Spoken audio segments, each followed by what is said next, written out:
I'm standing in front of our Battle of Britain display. Now, the Battle of Britain is such an important event for the history of the Royal Air Force, but also for this country, its empire, and actually the entire world.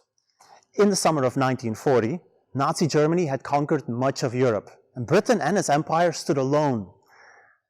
In the next weeks, a massive air battle took place between both air forces.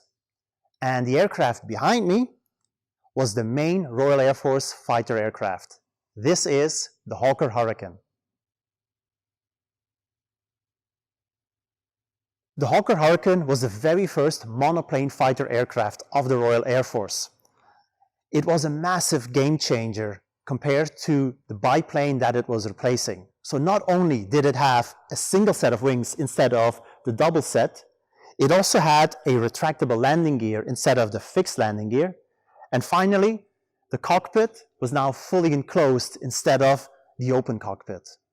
One of the biplanes before was the predecessor of the Hawker Hurricane. That is this Hawker Hart. So it has a double set of wings, which creates more lift, also makes it more maneuverable, but it also creates more drag, especially because of these cables and struts in between. So replacing this double set of wings with a monoplane configuration made the Hawker Hurricane 50 miles per hour faster. Another novelty is this retractable landing gear.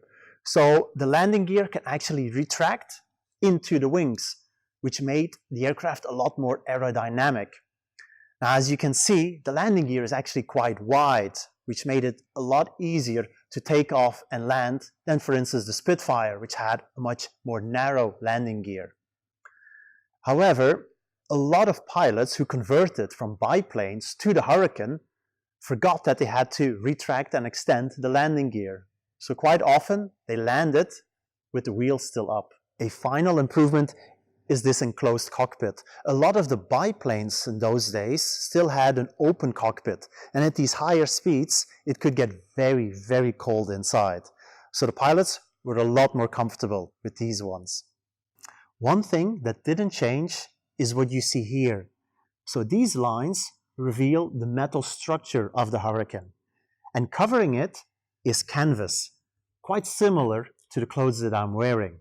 Now, the good part about that is that if the aircraft got hit by bullets, they might go straight through the canvas. And all the ground crew had to do was sew on a different patch of fabric, and the aircraft could fly again. During the Battle of Britain, some of the Hurricane pilots had to scramble several times a day. So when the alarm went out, they ran towards their Hurricanes. They would put one foot here, the other one here, then in this hole, and then climb into the cockpit. A ground crew member would follow them, make sure that their harness is secured, and the pilot would take off. All of this in a matter of minutes. Up to 1/5 of the fighter pilots were foreigners, and the biggest group were the Polish. Now, the Polish had to escape their country in 1939 after it was overrun by Nazi Germany. They made their way to France, but that also got overrun. So eventually, they ended up in Britain, their island of last hope. But the Royal Air Force wasn't all too sure about these pilots. Were they any good? How was their morale? And also, a lot of them didn't speak English. Well, they soon found out just how good they were. And one squadron, 303 Squadron, all Polish and one Czech, became the most successful fighter squadron during the Battle of Britain. That was my little story on the Hawker Hurricane. If you liked this video, subscribe to our YouTube channel. Also follow us on Twitter, Facebook, and Instagram. Or better yet, come to the Royal Air Force Museum and view our Battle of Britain display.